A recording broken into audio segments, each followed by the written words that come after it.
Hello and welcome to Inspect, a podcast about design and development. My name is Ajay, and with me as usual is Kay. Hey, how's it going? I'm good, thanks. How are you? Yeah, not too bad. Not too bad. Excellent, excellent. Cool. In today's episode, we're going to be talking about our favorite mobile apps. So, I'm an iPhone user. I currently use an iPhone 6S. I know it's getting on a little bit, but still works fine. So that's all good. And Kay, you're an Android user, yeah? Yeah, I've got the Samsung S9 Plus, which is a bit old now as well, but I think it's the best one out of all the bunch that come out. So yeah, stick with this. Yeah, these phones they are built to last really. So unless you're always looking for the latest and greatest features, I think they pretty much last as long as you need them to. The iPhone 6s, I think this is probably going to be my final year with it. That it's going to actually get software updates because Right. yeah, iOS 13, which is due to come out pretty soon, sometime in September, I believe. It does still support the 6s, but I don't think 14 will. I think they're going to get rid of that. So I think by next year I'll probably definitely have to upgrade to something. Yeah. Yeah. Did you watch the Apple event this week? iPhone 11, 11 Pro. No, I caught some clips of it and saw the fallout on on social media. Yeah, the usual, isn't it?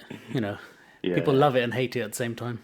Yeah, same old kind of stuff, really. I mean, they're just doing what everyone else is doing, and with the multiple lenses and things like that.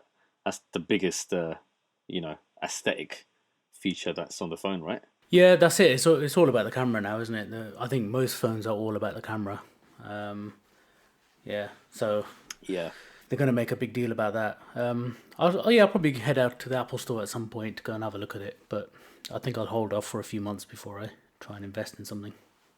yeah. One new feature apparently, I don't know if it's true or not, that they've got on the phone is a portrait mode for your pet.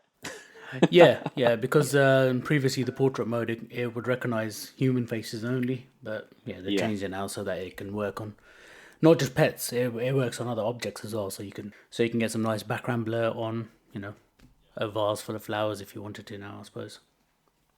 Which is good. If you're into your photography, then that's one of the things you need. definitely. Yeah. Okay. Well, let's get into this. Let's get into our apps. Cool. So I suppose what we can do is leave off some of the stock apps that come with the phone, or well, come with the platform, should I say? Because chances are, we're all going to be using those anyway, in some sort of capacity. Yeah. And I think we should leave off some of the very common things like Facebook and Twitter. Oh yeah, yeah. All this social stuff.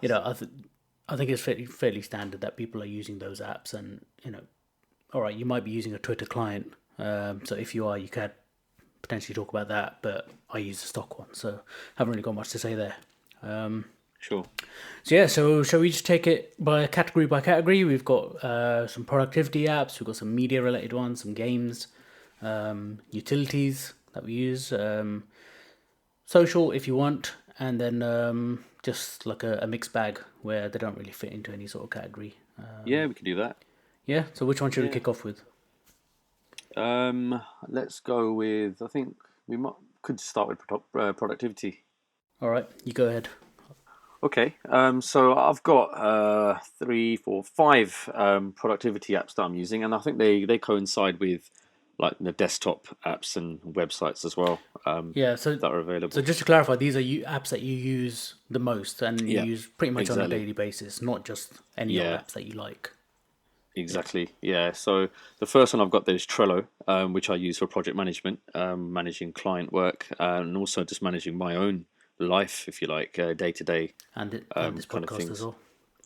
And this podcast, yeah, it's a brilliant app. And when I introduce a client to Trello, they just get the hang of it within minutes, and they love it as well. So on the phone, it's really, really easy to use. It's just literally a lot of swiping involved.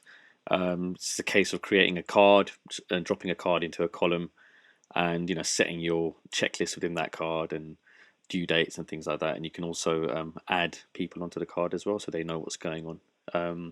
Yeah, I've tried loads of project management tools out there. I think I've probably tried every single one that's out there. Even things like a Todoist and List It and all this kind of stuff. But I think Trello works really well on mobile as well as a desktop, and I'm constantly using it and referring to it. Yeah, I think it's pretty impressive how they managed to get the same sort of UX that you've got on the web into their mobile app as Yeah, well. The way you can where you exactly. can drag cards around and sort of zoom out in your workspace and see all of your columns. It's a bit of a task to create that into a mobile interface, but they pulled it off really well. Yeah, exactly, Yeah, and exactly. Trello were acquired by Atlassian. Was it about 2 years ago, maybe? Can't Yeah, remember something like exactly that. when it was. I haven't noticed much change, so I'm glad that they haven't ruined the product and they haven't made it Mm, into they haven't corporate, what's the word? They haven't put their corporate paintbrush to it, yeah, which is nice. But yeah, I wonder if they are going to do any sort of crossover between Atlassian, which obviously creates Jira, Jira. Yeah, and that's a bit more complex, isn't it? yeah, it's obviously And definitely for more enterprise. developers, yeah, Yeah, yeah. yeah. All right, cool. Yeah, I mean, I use Trello as well. I don't use Trello much on my phone. I just literally have it there for notifications. I mainly just use it on the desktop. Okay. Yeah, my main sort of productivity app I use is Todoist. So I use that for work to create to-do lists for work. I think I mentioned it on the podcast as well before. Some of the reasons why I like it. And I also use it personally as well. So we've got some shared lists that me and my wife use, and got it all wired up to the Amazon Echo and to the Google Home as well. So yeah, we use it around the house. Shopping lists and to-do lists and reminders, all sorts. It's really good. Really like Todoist. Yeah, I used to use that. Well, this was a while ago now, and I think it was probably one of the only ones that I actually started using on a regular basis. It was really simple to use. I think it's still the kind of same sort of layer. It hasn't changed much, has it, from about a year ago or No, so? not since I've been using it. Same kind of, yeah. Yeah, I enjoyed using it. I've still got it integrated with Slack, um, but yeah, I've just kind of just fallen off that, and I've just kind of just stick to Trello, and I just stick to one Yeah, thing. no, fair enough. Yeah, Yeah, but it is pretty cool. I do go through like to-do list apps and these sorts of note-taking apps quite a lot to try and find the best sort of workflow. And Todoist is ticking almost all the boxes. I haven't got a premium account with it, and I think if I did get the premium account, it may just unlock enough features for me to go to make it my number one app. But at the moment, it's just good enough. Yeah, that's cool. Okay, so my next productivity app, and this one's kind of like it's nothing to do with well, you could associate with work and things like that, but it's called Loop Habit Tracker, and I just started using it recently. And what I'm trying to do with it is track things that I want to be doing on a regular basis, which I associate with like good habits. So, for example, I play five-a-side football, and I try and attend five-a-side football twice a week. I go to the gym 4 or 5 days a week. Reading, I try and do a little bit of reading here and there. There's another app that I use. I'll mention later on. So what I do is I just use Loop Habit Tracker to create a list of things of good habits that I'm doing that I want to be doing throughout the week, and I simply just tap or tick off each time I do that particular thing. And you can go back and have a look at your productivity, and it'll create a chart for you and show you how consistent you are with your habits. So yeah, it's a pretty good app. It's very lightweight as well. I recommend it to anyone who wants to start building habits around Yeah, I was just something they having a like quick doing. search, and it looks like it's Android only. That one is. Yeah, Um, I've used a different habit tracker in the past. It's literally just called Habit Daily Tracker, and there's also one yeah, called Done. yeah. But I found that I just wasn't doing it. I wasn't actually Mm. marking the stuff off, even though I might have been actually doing the activity.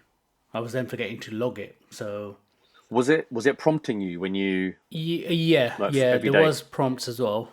But I'm the sort of person that if I get too many of the same prompt, they fade into the background.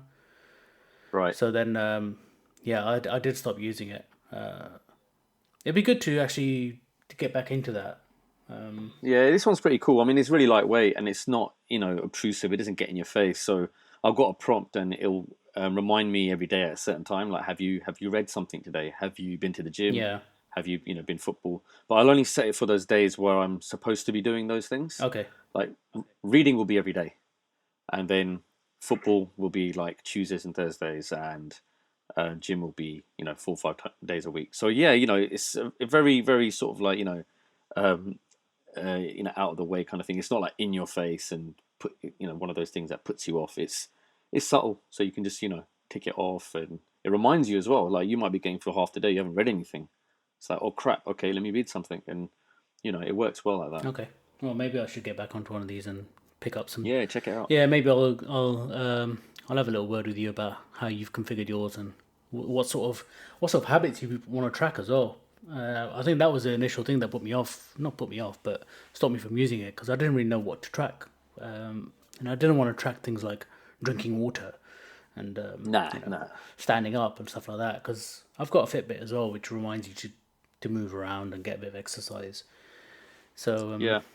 maybe we can talk about that I think again. this thing falls into in a category where you've got, let's say you got hobbies and things like you'd like to do that you used to do, Right. but you just don't get a chance to do it, but you'd really love to. Like one thing that I like doing is reading comic books, so that's part of my reading thing. So I've got a collection of comic books which I bought recently, and I'll read a couple of pages and just immerse myself in it and just lose myself around the daily work and lifestyle kind of stuff. But I think things like that are pretty cool.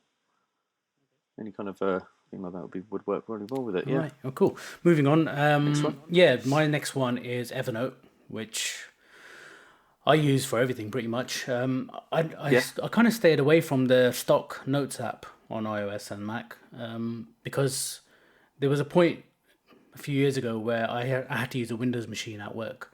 So I wanted to make sure that I've got a cross-platform notes tool, and Evernote ticked all the boxes there. And then the main thing I do with Evernote actually is using it as a digital archive for paperwork. Right. So anytime I get an important letter through, I will scan it using Evernote's. Evernote have like a companion app called Scannable. Okay. So I'll basically take a photo, multiple pages if I need to as well to create a PDF, scan those, and then upload it to Evernote, categorize it, put it into a folder, add tags, give it a reasonable name, descriptive name, Yeah. and then I'll get rid of the paper letter. And I did this about a year and a half ago when I was about to move house. I digitized all my paperwork that I had. I spent like 2 days just going through all of it, and now I've just gone into that habit now of keeping everything digital. Yeah. Yeah, so try to go completely paperless wherever I can now. Yeah. Now that's pretty good. Like. Even like product manuals, if I buy a new product and the manual is in the box, then I'll have a look on the website, see if they've got a downloadable manual instead. Yeah. Yeah. Save it to Evernote and then just chuck the printed one away.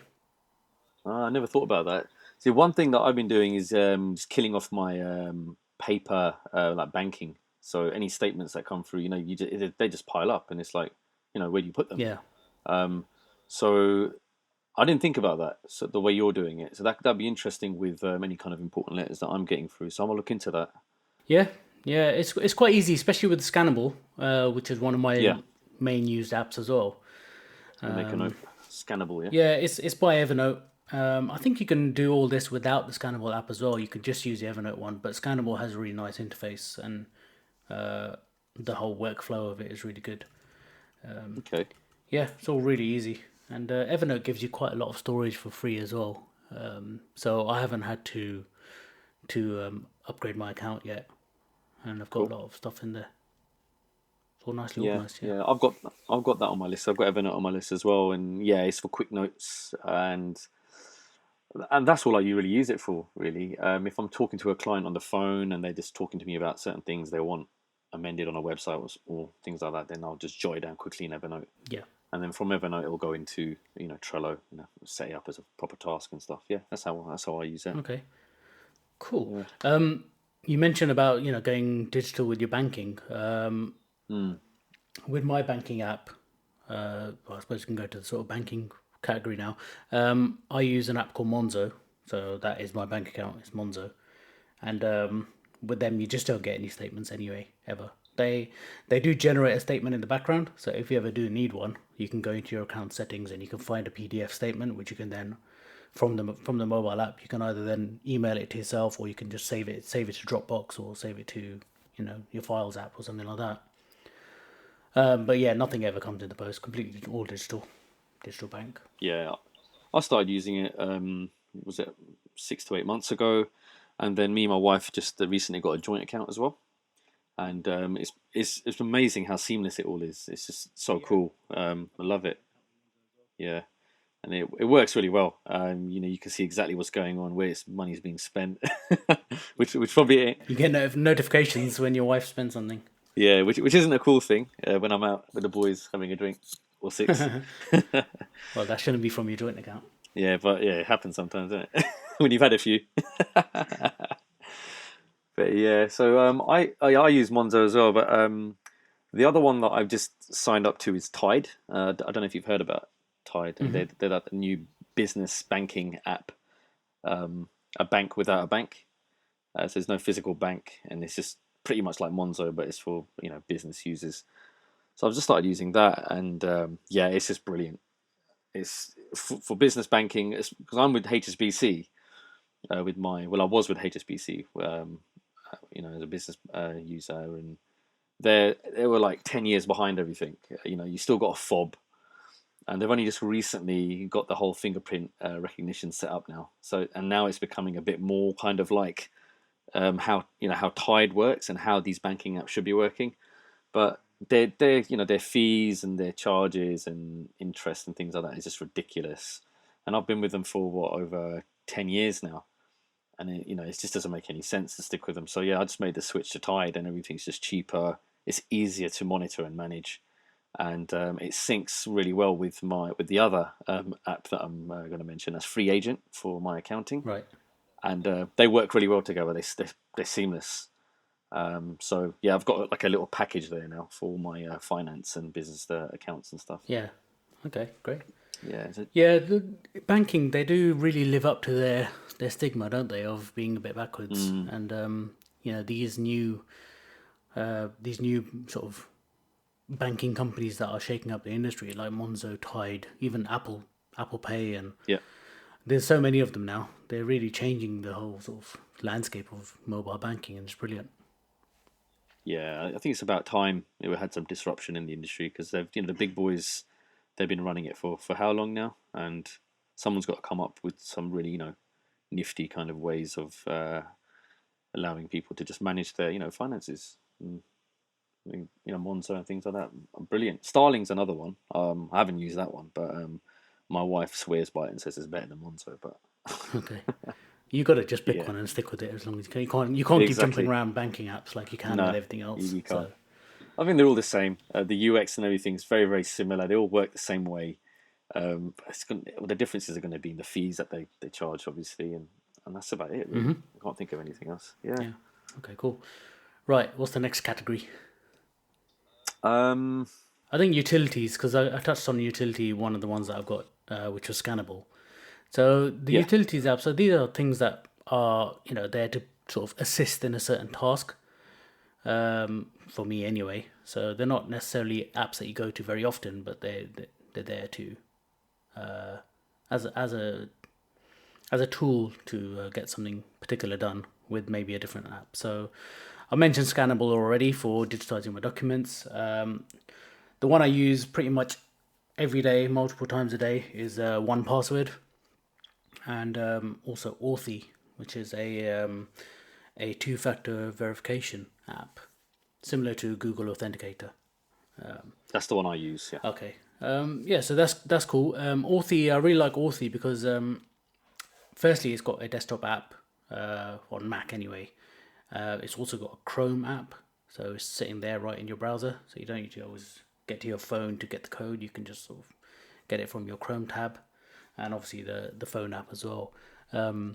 One issue I found with Google Authenticator is that if you ever were to change your phone, or if you lose your phone, then it's actually a hell of a lot of work to get those codes again, to get things set up on your new device. Whereas with Authy, because you've got access to it via desktop as well, if you lose your phone, then you can still get your codes, and you can still reconfigure all your different services that you use. Mm. So Google Authenticator, they do need to work on that. So I don't know if you probably haven't experienced this yet, but when it happens, I did have it. I had this problem with exactly what you said, and it was just a nightmare. The whole thing just like it crashed, and my world crashed around me. I had to set up everything again. It was just a nightmare. yeah, Yeah, yeah. So have a look into Authy. It doesn't obviously you're gonna have to go through the initial setup of porting everything over to it, but it's a lot more portable once you are set up in there, and you can access it from multiple devices. cool. Yeah, I'll So check that's that out. Authy. One password. I think it's fairly self-explanatory what that's for. So Yeah, I've got that you as create well. your one master password that you need to remember, and then all Hmm. your other services or all the websites that you use. One password creates these highly secure, difficult to crack passwords and stores them all in there. So you never have to remember a password again. Yeah, exactly. Yeah, I used to be so bad like that. I used to have, I knew the apps are there. I knew they were there for your browser as well, like LastPass and things like that. But I just could never be bothered to set them up.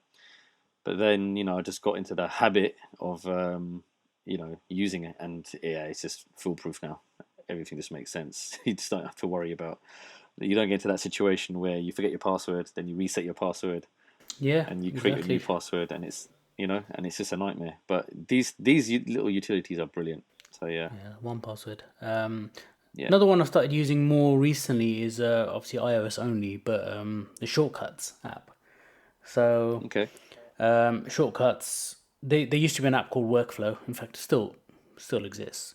And Apple acquired that company and basically created the Shortcuts app in iOS 12. And it just basically lets you do little automations. So they've got quite a few shortcuts predefined in the app. Um, Most of them are fairly pointless, the default ones. But there's a massive community. There's a subreddit for shortcuts, where people have created some really interesting like utilities. So I'll just open mine and give you an example of some of the ones that I use. yeah, A lot of the default ones that come with it are things like, um, playing a certain playlist on iTunes or Apple Music, sorry, or um, quickly launching directions to get you home and stuff like that. So they're not very complex things to do. But then the community have created these things like give me the price history of an Amazon product using that Camel service. I don't know if you've ever used that, but look into that one as well. I have heard of that. Yeah, You can. There's one where it's called Zip and Share, so you can just select multiple photos and it creates a zip file, and then it opens up the share sheet so that you can just quickly email it or send it via a different app.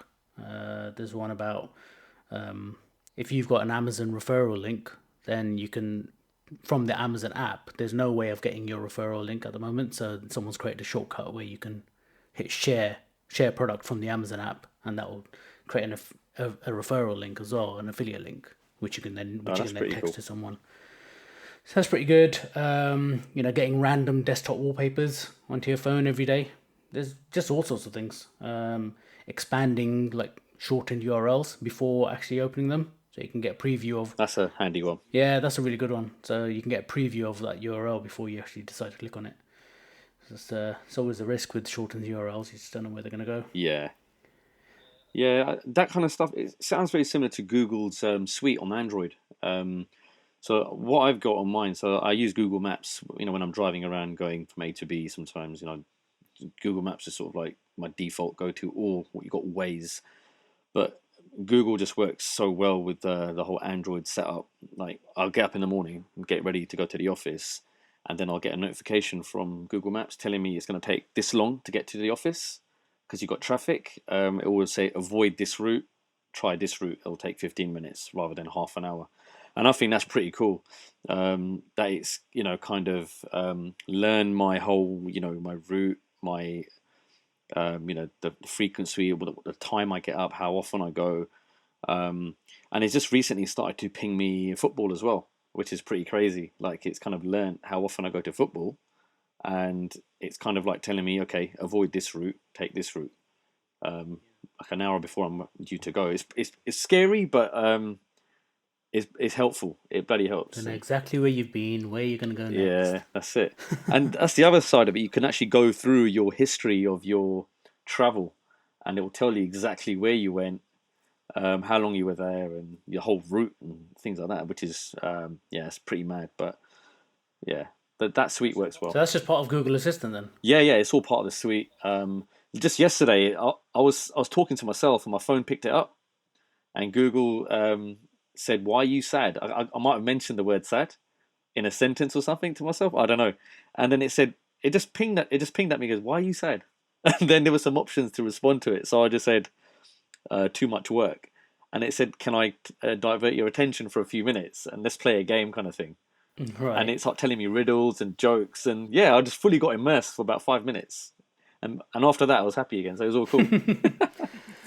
But yeah, it's mad. It really is. All right. Talking of being immersed, what about games? You much of a gamer? Oh, yeah. I love my gaming, man. The thing with gaming for me is I need to be on an actual solid piece of kit to be enjoying my gaming. So the PlayStation 4 is my gaming machine. I used to be a PC gamer years ago. But I've moved to PS4. Before that, I was a Nintendo guy as well. So, but on the mobile gaming, I've got Football Manager. I love that game. So I've got the mobile version of that, and it's just really, really addictive. I mean, you can have it on in the background, landscape mode, and just play casually while you're working, and just refer back to it whenever you like. It's like Football Manager is like a proper tactical kind of thing. So you can spend literally hours or days on doing like picking your team and setting up for your next opponent and stuff like that. So that's pretty cool. You play at your own leisure. SimCity is another one. Used to play it on the PC, and I just used to love building these cities and watch the city grow on the computer. But the mobile version is really cool. You can battle other people with other cities and create natural disasters, and get UFOs to like destroy their city, and it's just crazy. It's just mad. I ain't played it in a while, but I do love that game. And the other one I started playing was the new Formula One game, car racing. And with the Android, you can project. We can do it with most phones as long as your TV accepts it. You can project onto the TV screen and use your phone as a steering wheel. So you're in the car and just kind of move your phone to the right, to the left. Oh, that's cool. And it's pretty cool, and it's very close. What I've heard is very, very close to the F1 game that you get on the PlayStation in terms of graphics and everything. Okay. So impressive. Those are the main three that I'm playing on and off at the moment. How about you? I'm not a heavy gamer. Mobile. What I tend to do is I'll normally, if I find a game that I like, I'll immerse myself in that one game for just exclusively play that one game until I've completed it, basically. Okay. And then I tend to just not touch it again, and then get rid of it, and then maybe come to a different game. So like in the past, like games that I've really gone full out on are things like I like puzzles and platformers. So things like Angry Birds, I was well Yeah. into that when it first came out. And then like Super Mario Run when that came out. I spent a few months just playing that exclusively. Currently, I'm on Dr. Mario, which is cool. I suppose it's a little bit like, it's not like the original Dr. Mario game on the NES. It's slightly different from that. It's a bit more like, say, Candy Crush now. Where you're sort of lining up colors Yeah. and shapes. So it's that sort of game, but it's got a nice little Nintendo element to it. So it's pretty fun. That's the thing with these mobile phone games, right? There's a certain number of formats of games, and then a title will come out, and it will just basically, it's just like a copy and paste of a previous game. True. And it's like a reskinned like version of a previous game. Yeah. On mobile. That's what I found. Yeah, true. There've been a few like quite unique ones. Like there's one called Monument Valley. I don't know if you ever heard of that one. It was basically like a what's the word? An isometric grid. And Right. so you had this little character, and you had to walk your character from point A to point B on this. Okay. It's like a rotating map, rotating building, but it's a 3D isometric one. And so like you could move. Let's say you've got a straight line that you're walking along, and then there's something blocking your path. From one angle, it might be blocking your path, but if you rotate the camera, Oh, right. you'll be able Okay. to see something where it's not blocking your path, and you can walk through it. Then all of a sudden, so yeah, it's hard to explain, obviously, on audio, but it's a brilliant game. And they released Monument Valley 1 and then 2, and both of the games, they weren't very big because they must have put in so much effort into these levels. They obviously couldn't spend forever building this game, so they don't have many levels. So they were fairly short lived. But I don't know Right. if a Monument Valley 3 is coming out or not, but if it is, it's definitely worth getting. I'll look into that. Yeah, again, I'm not sure if it's on Android. It's definitely on Okay. iOS. Another brilliant game, which is definitely iOS only, is called Black Box. And Okay. basically, what it is it uses your phone's features. It's basically a puzzle game where you use the features of your phone to unlock the puzzles. So it's Right. very cryptic. So there's a level, for example, where the screen is completely blank, and then where the mute switch is on the phone, Yeah. just on the screen next to that, there might be like a little, like a dot glowing or something. So to solve Okay. that level, all you need to do is mute your phone, and Right. just Okay. flick that switch basically. And there'll be another one where there might just be a line on the screen, just a straight line. And as you Yeah. move your phone, the gyroscope kicks in, and then that line is moving. And to solve it, you basically need to get your phone at a certain angle. Like it needs to be perfectly horizontal or perfectly portrait. Oh, that's interesting. So it's really good. Some of them are really difficult. Yeah. Again, it's got a limited amount of levels, and there haven't been any new levels released on there for, I don't know, in the last year, I don't think. So it's reached its end of life. So hopefully, maybe it's just with the iPhone success, it's reached end of life. I don't know if some of the newer phones might have got newer features, so they may get different levels. Yeah. But Yeah. I've completed all the levels available to me. But again, brilliant game. That's interesting. There's one more I want to mention that I play. I forgot about it. It's called Happy Glass, and you've basically got an empty glass at the bottom of the screen, Yeah, and at the top you've got like a tap, and water will come out the tap, and what you've got to do is draw with your finger like a line, and then that line will probably sit on like a shape or something, and then it will help to pour the water into the glass. yeah, And yeah, those kind of games are pretty cool. yeah. I like games like that. I used to play one called Where's My Water, which I think was a Disney game, I think, and it was the Okay. same sort of thing. There was a water pipe that had burst at the top of the screen, and there was a crocodile. It's all set underground, and there was a crocodile at the Yeah. bottom of the screen, and you had to get the water to the crocodile, basically. Yeah, good game. Yeah. Maybe I do. Actually, I do play games on my phone. Apparently, Yeah. There you go. Yeah. yeah, I Exactly. just don't play them very often. Like I said, I just immerse myself in one game for months. That's cool. Radio. What about media like photo, audio, video? We mentioned at the start of the show that the phones are all about the camera these days. So there's got to be some camera apps that you're using. Yeah, exactly. I think the main one I'm using is Snapseed. I'm keen on photography as well. Maybe that should go in my habits actually. Take an interesting photograph every day. But I use Snapseed to edit any kind of like photos that I've taken on my phone, and it's really really powerful piece of kit.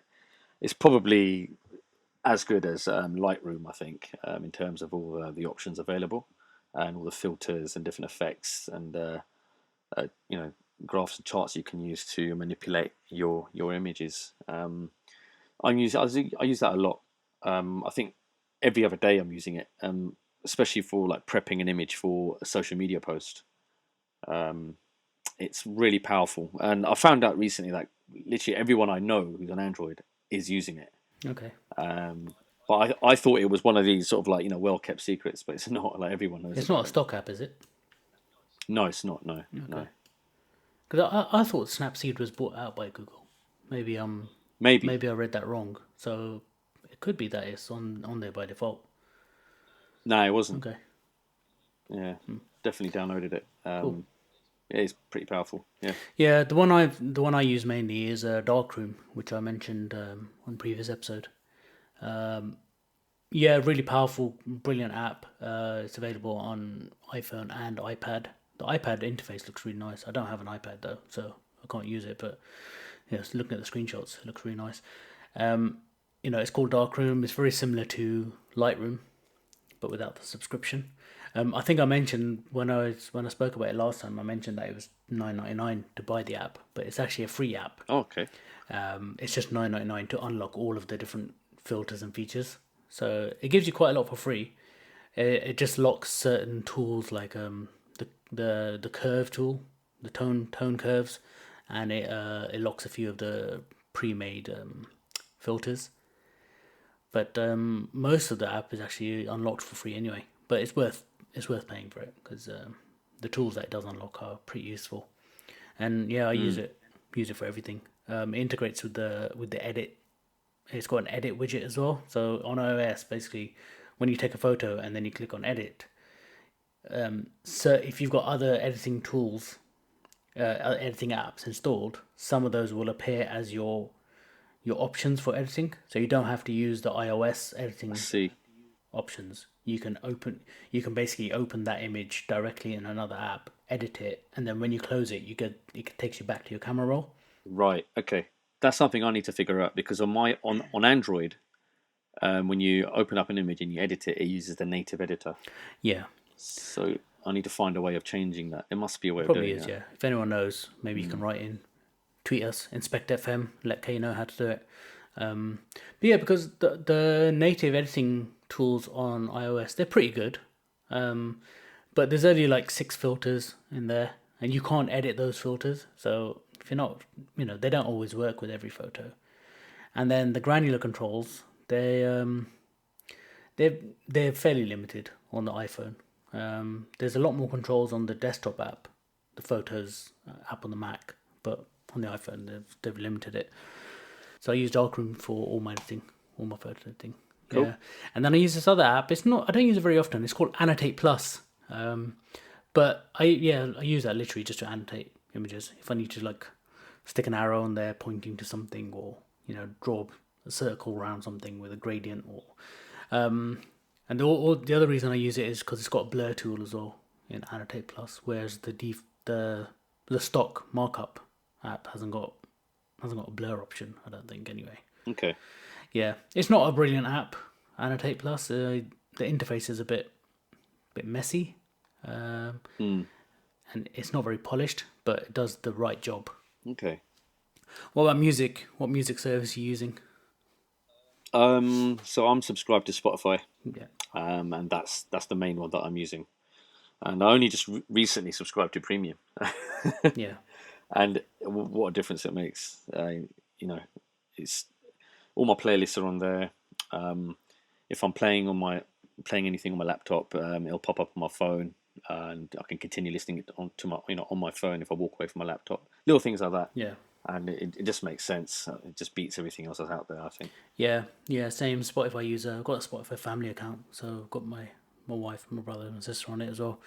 One thing I like about Spotify, which I don't think Apple Music does, is if it just finds devices on your network. So Yeah. I've got a Spotify app on my TV. I've got it on my my speaker dock. I've got my Amazon Echoes in the house, and it just finds them. If once I'm on the Wi-Fi, you don't need to put in any codes or anything like that. I remember I went to my my sister-in-law's house a few months ago, and she's got like one of these like sound systems that's in every room in the house. It's not a Sonos. It's a similar sort of thing to a Sonos, but it's all sort of integrated in this one control unit which they've got in their kitchen, and then it streams to the whole house. And Cool. yeah, because it's on the network, Spotify even found that, so I could just, Wow. without doing any sort of setup apart from getting onto their Wi-Fi network, I was able to stream my whole music around their whole house, which Wow, that's pretty good. which is impressive. So Spotify are doing good things. Yeah, definitely. Right, you've put gym and health and stuff on here, so obviously you're a bit of a Yeah. health freak. I haven't got anything on there like that apart from my Fitbit app, but yeah, I'll let you take this on. Yeah, I'll quickly go through these. So I've got three main gym and health, related apps that I'm using. My gym app's called Strong. I think it's a really popular one because whenever I'm at the gym, I can hear the countdown bell go off on everyone else's phone. So yeah, I know everyone's using it. But it's a really cool app. It's got a massive catalog of workouts already installed on there, and all you do is you just set up your workouts, set up your sets, your reps, your weights you're using. It'll also tell you how to perform the exercise as well. So it has got a little GIF animation in there, and that will sort of like play back and show you how to properly use the equipment and things like that. It also monitors how often you're training and if you're increasing your weight during your sessions, and you've obviously recording that, it'll create a graph and show you, or a chart, it'll show your progress. So yeah, I think I've used quite a few of these sort of training apps and fitness apps, and I think this is probably the best one out there. I think it's free. I remember paying for premium subscription, and I can't remember what it was for. I think it might have been for. It connects with I think it's MyFitnessPal. I think it connects with that. So when you log all your calories when you're consuming your food and things, it kind of connects with it, and it tells you how much calories you consumed, and then your workout will show you how much calories you've burnt. So it kind of like works together with that package. So Strong is probably the best fitness app out there for average gym goers. I'll highly recommend it for anyone out there going to the gym. Also log their workouts. And the other one I just mentioned was MyFitnessPal. And that I'm not really using it much anymore, but I think it's good for anyone who wants to start monitoring what they're eating, just so that they can break their macros down and they know exactly how much to consume every day. And especially if you've got a personal trainer and your personal trainer is kind of telling you this is how much you need to be consuming each day, MyFitnessPal will actually log that for you. So you can actually scan a barcode off, say a bag of sweet potatoes or a tin of tuna or chicken or whatever, and it will show you a list of the possible items that you could have purchased. So if you've got a chicken breast from Tesco, for example, you can find that on there by weight, and then you just tap that and it will tell you how much proteins in that, carbs, fat, etc., and you add that onto your meal list that you've eaten, and then that at the end of the day it'll kind of give you a total of your calorie intake. So MyFitnessPal is really powerful, and I think again it's not another one of these apps that everyone who's going to the gym and eating clean and things like that is using, and they work really well together. So that's that one, and then the third one is called Sleepo. And what this one does is, let me just load it up on my phone. So what this one does is it basically helps you to sleep. That's all it does. And it's got four different sort of settings. So you've got the first setting you've got is rain and water. But what I'm doing, because it's all audio, I'll be able to play something back on here. Let's pick that up. Yeah. Okay, so that's rain, and then you can have like rain on an umbrella.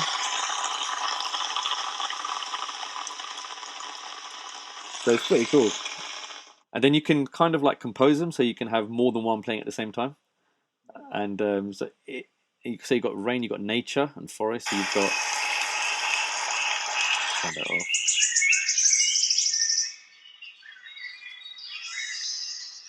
Can you hear that?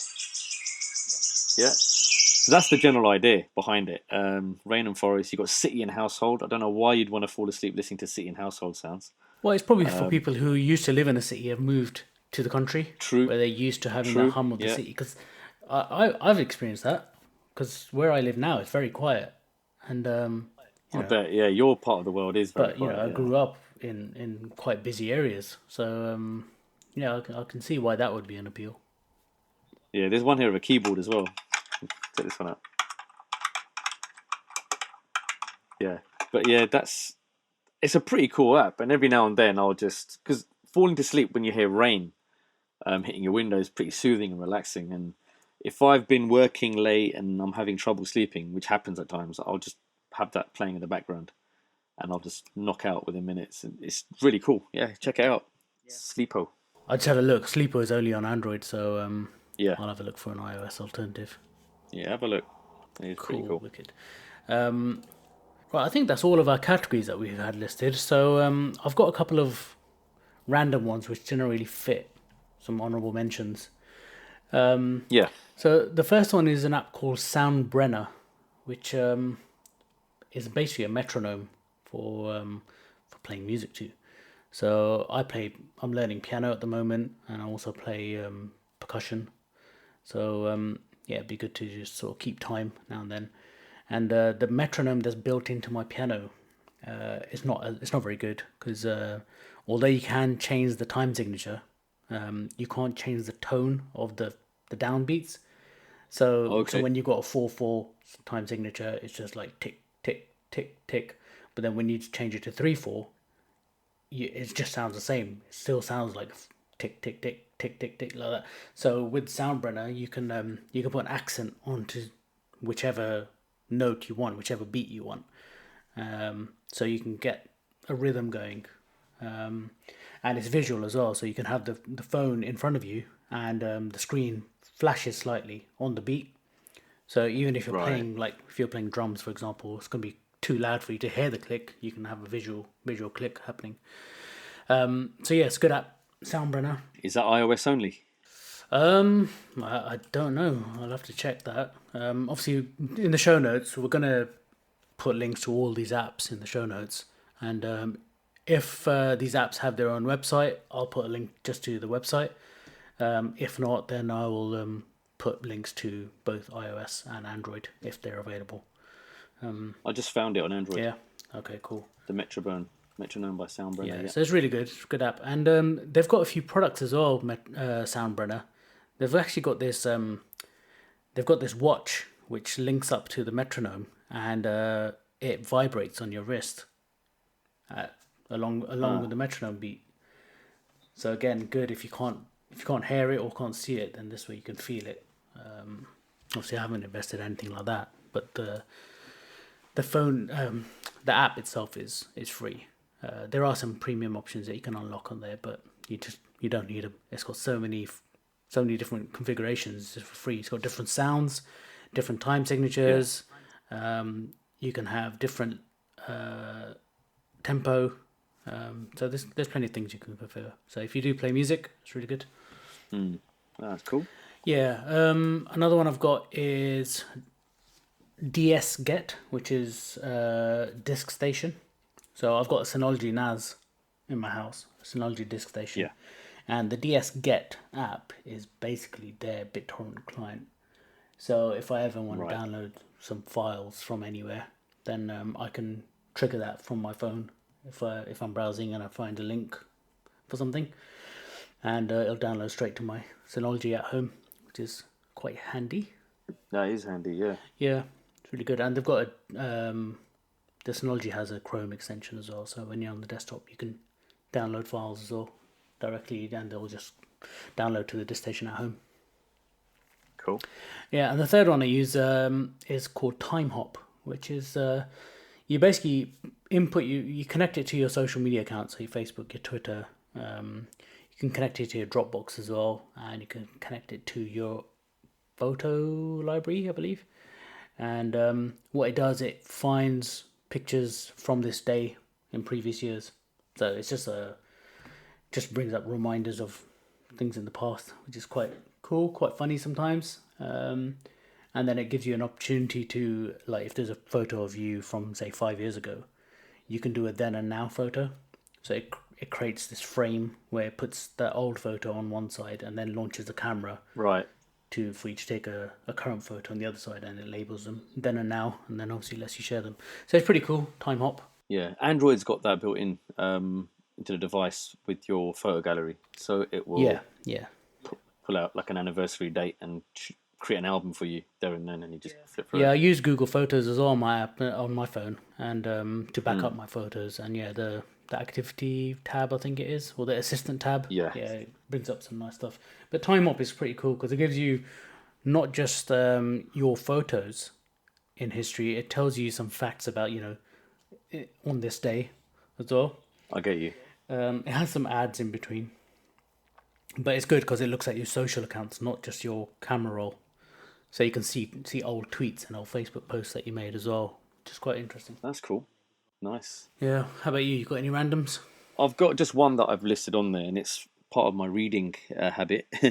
It's called Blinkist, Oh yeah, yeah. and it's just I don't know if you looked into it. I mentioned it last time when we spoke, but it's essentially just short non-fiction, fact-based reading. And essentially, what it is, the Blinkist team, they'll read books and then they'll identify like key insights and then explain them in easy to digest, 15-minute reads if you like, and that's it. That's essentially it. So if you ain't got time to read a whole book, and Blinkist I've found is very very good at taking the most important elements of the book that you want to read and just kind of give it to you in a condensed sort of format. Yeah. I think if you sign up, I think you get a few. I'm not too sure how many you get free, but you do get to read a few at no cost. But then you need to subscribe to get the whole sort of catalog, if you like. Okay. Yeah, so I've subscribed to it, and it just gets me to the habit of reading. That's all it is. Yeah.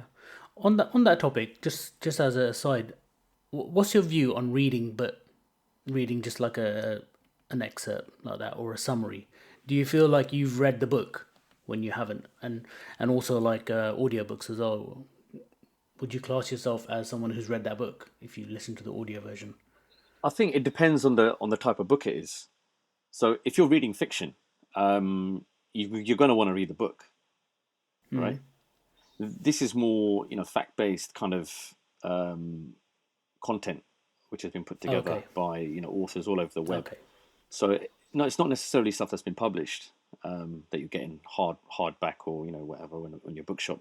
It's generally content that people have been creating, online, and it's obviously monetized for the authors, and I think it's just a great way of reading other people's stuff without having to like troll through everything. Right. Right. So you can imagine, like, you use Medium, right? Yeah. Grudgingly. Yeah, it's very similar to that in terms of the kind of content that's out there.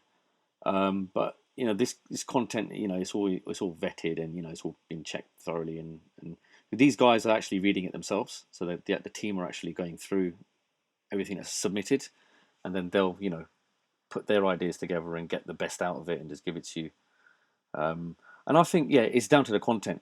So back to what you were asking, I think it's purely down to the type of thing you're reading. If it's fiction, you can't really condense it, Yeah. you know.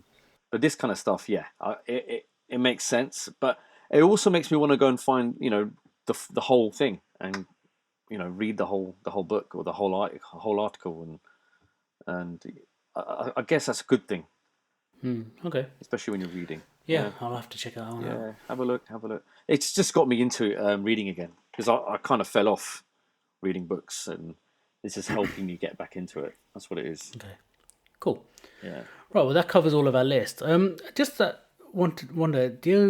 We said that we are going to be picking our apps that we use the most often. Not necessarily just any old apps. All these apps that you mentioned? Do you keep these on your home screen or like Yeah. quite close to hand? They're very easy to get to. So if there's no space, I don't think there's any space on my home screen for all of them. But the ones that I'm using the most are on there. Yeah. So I was thinking we could take a screenshot of our home screens and put those in the show notes as well. So if you want to upload yours somewhere, people get an idea of how you lay your phone out.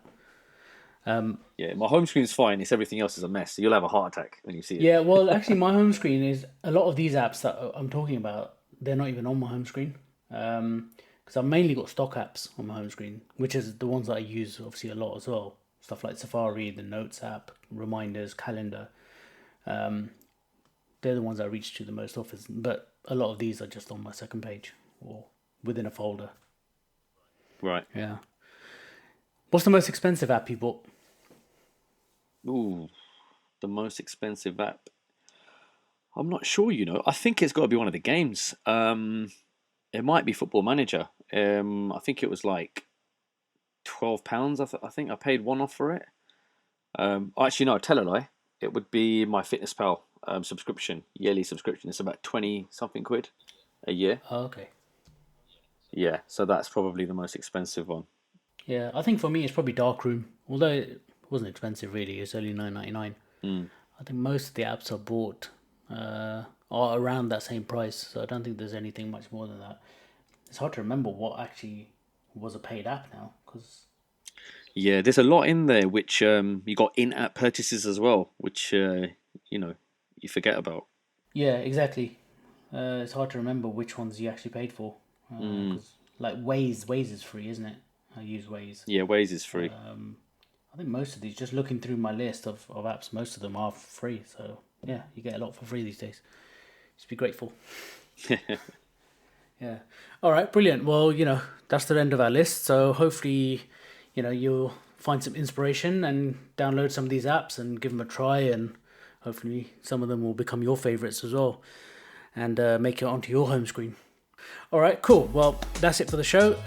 If you like the show, do consider subscribing in your podcast player and leave us a review or rating on Apple Podcasts.